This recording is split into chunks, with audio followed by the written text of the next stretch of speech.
What's up, guys, and welcome to another episode of the Powerhouse Mentality podcast. I am your host. I am Caitlin Kenneth Smith.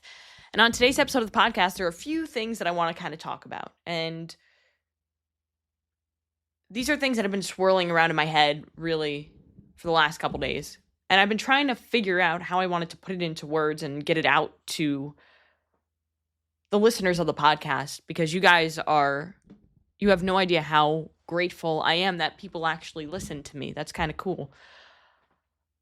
But I know that with this kind of a platform where I have a social media following, where I have a YouTube following, where I have a podcast following that I'm continuing to grow and continuing to impact people, I know that it is my obligation and my responsibility to share all the things that I've been through in my life, that I've learned from, that have helped me, or a lot of the challenges that I've faced that I'm dealing with the repercussions of today, in order to help those people who are listening.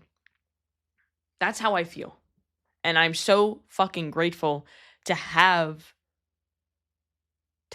anybody who's willing to listen to me. And right off the bat, this podcast is directed towards anybody who is or has ever struggled with any sort of disordered eating, with any sort of eating disorders, with any sort of body image issues, with any sort of self-confidence, self-esteem issues, or if you're a parent to a child who is dealing with anything of that nature, this podcast is for you. And if you are one of those people who are currently struggling, I want you to, one, understand that you're never alone, and two, understand that anything that you do today is going to impact the person that you become tomorrow. And I want you to really think about that. Any decision that you make today will impact the person that you become tomorrow, will impact the person that you are in 10 years, will impact how you live on a day-to-day basis, on the things that you struggle with, on the obstacles that you have to face. And this is something that I wish that I knew 10 years ago when I first started to starve myself. I turned 30 on Monday. On December 23rd, I turned 30, which is fucking wild to me. I cannot believe that I'm 30 years old. But at this point, I've already accepted the fact that I'm 30 and there's nothing I can do about it. Even though I'm still technically 29, I've accepted that I'm 30 and it's making it easier to transition into my 30s. And I'm excited for my 30s because I honestly think my 20s were kind of like me finding my shit and finding my purpose and really dropping the ball a lot of times, almost killing myself multiple times, whether it be from an eating disorder or actually physically trying to commit suicide.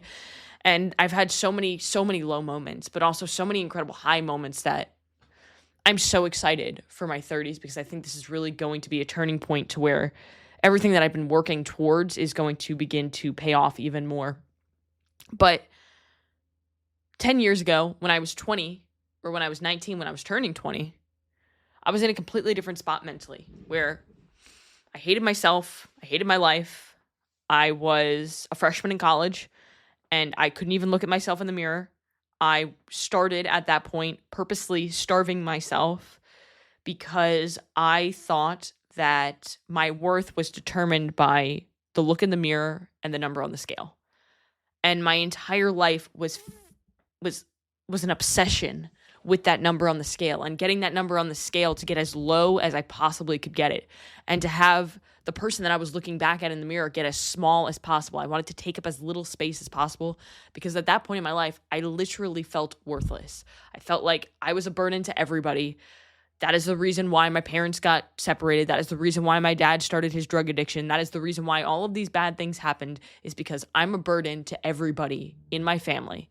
And a lot of the things that I was doing were almost like, I hate to say it, but like a cry for attention, because I knew what I was doing was harming my body in that moment.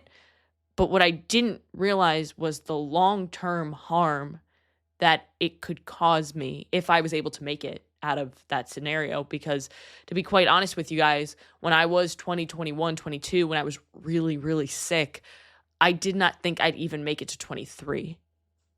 Let alone 30. So I'm really happy to be here, and I'm really grateful to be here.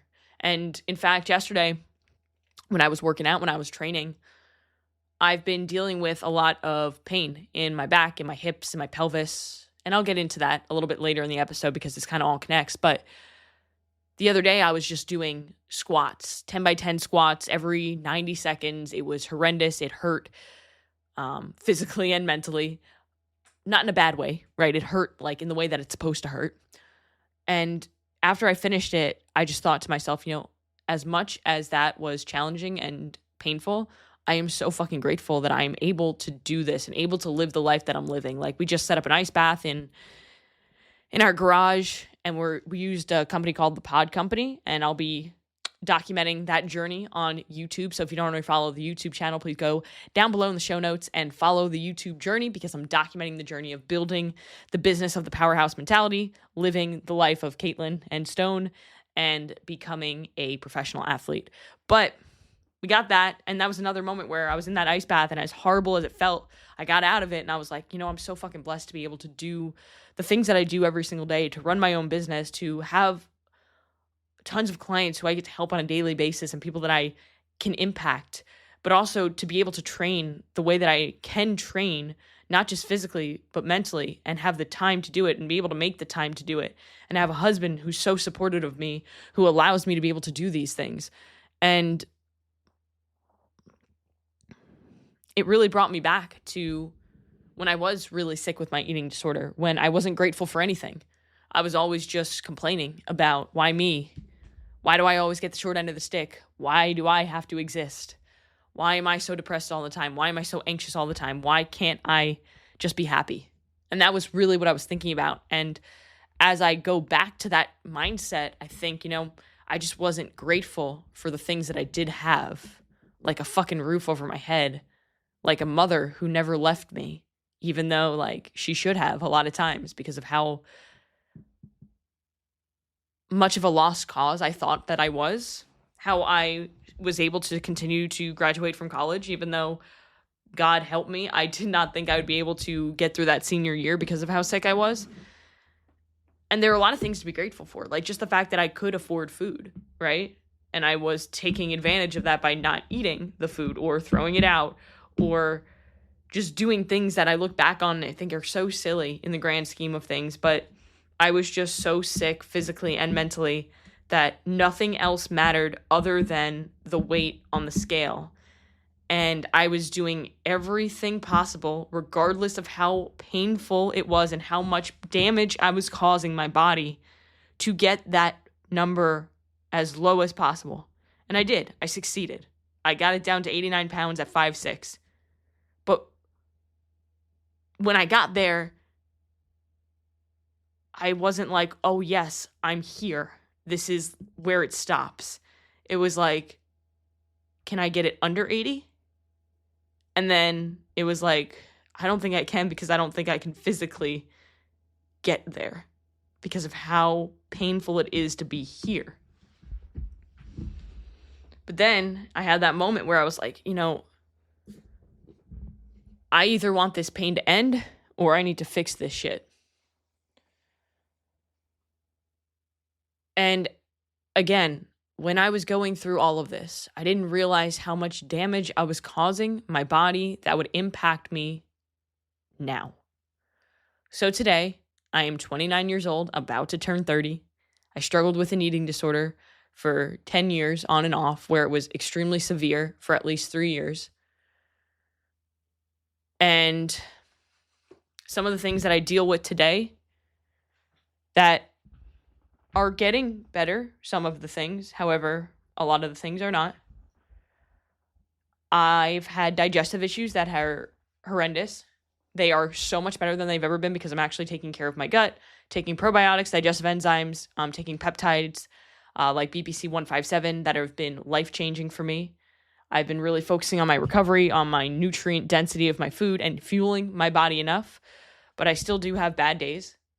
Nowhere near as bad days that I did maybe a year ago, which was when it was so bad to the point where every single day would just be like, well, if my stomach doesn't hurt, that's a win, right?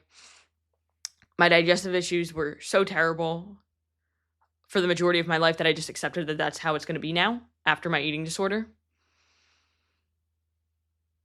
I haven't had a menstrual cycle since 2012, so I do not know at this point in time if I can have children. I do not know if that menstrual cycle will come back. I really hope it does, because now I'm starting to deal with a lot of repercussions that I almost thought that I avoided.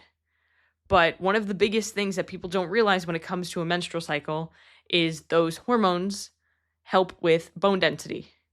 And a lot of girls who deal with eating disorders suffer from osteopenia or osteoporosis very young in life, or arthritis in their joints. And over the last 6 months since July, I had one injury that I cannot even tell you what it was.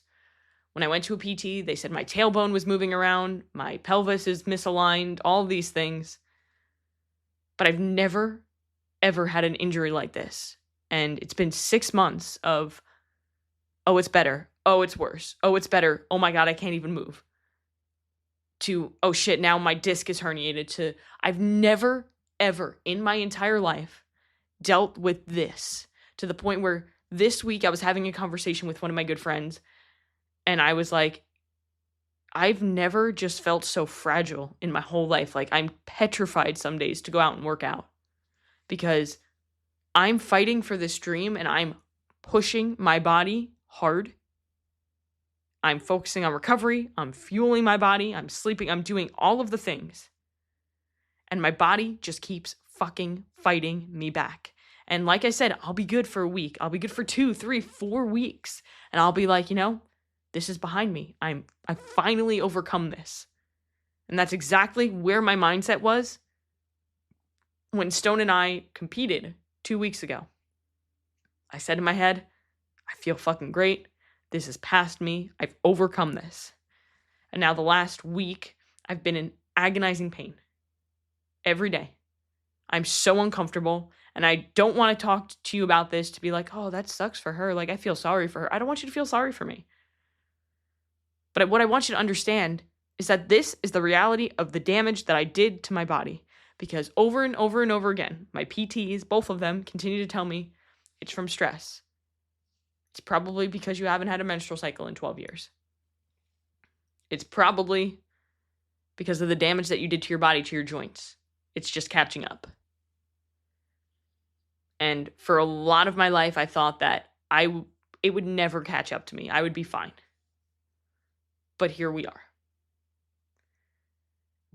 So to anybody who is in a place right now where you are causing damage to your body, whether it be extreme dieting, overtraining, not sleeping, not managing your stress, stop it. Because right now you might feel like a superhero. Right now you might feel like I'm fine, nothing can stop me. But I promise you that eventually it will catch up to you. And you'll be begging for relief. But the only person who you can blame is you. And that's where I'm at. I'm going to continue to share this story and to continue to share how I'm working through this. Right now, one of the biggest things that I'm doing, like I said, I'm taking peptide BPC 157 to help with repair. It's known as the Wolverine peptide. I've used it in the past. I ran out of it for a couple weeks, and it really was helping me, not just with my back and hip and pelvis, but also with my gut issues, like I said. I am also starting the ice baths every single morning. It's one of the best things that I've found that helps calm down the inflammation that I'm dealing with. So I'm going to be doing that consistently every single morning. Today has been day 3, because I did it a couple days ago in the evening when we first got it set up. So ice baths, peptides. I'm going to continue to fuel my body and increase the amount of food that I'm eating and push myself mentally and physically there, because I know that the amount that I train, my body needs more. And I'm also starting some supplements like ashwagandha, vitamin D, NAC, magnesium, things that help with stress reduction. But at the end of the day, doesn't matter how many supplements or how many biohacks you do, you have to manage the stress. So I've been reducing the amount of conditioning that I'm doing more strength, because clearly my body needs to get stronger. And I'm going to continue to share this journey with you guys. But for now, I wanted to just share my experiences of if I could go back in time and change the damage that I did to my body, I would. but I can't. So what can I do? I can share my experience so that hopefully somebody who's listening to this, who's dealing with this themselves or knows somebody who's struggling, can change the trajectory of their life so that they don't end up like this when they're 30. So I hope that this episode of the podcast was helpful and that you guys found value from it. If you did, or if you know somebody who needs to listen to it, please share this podcast with at least one person. Share it on your social medias. Tag me at Caitlin Kenna Fitness and at the Powerhouse Mentality. And we don't run ads on this show, so all that I ask for you guys to do so that more people can see the show so we can spread the mission is that you leave the show a 5-star review on whatever platform you're listening to, a 5-star rating, and a short review. That would mean the world to me. But other than that, guys, go out and do one thing that's going to take you one step closer to where you want to be.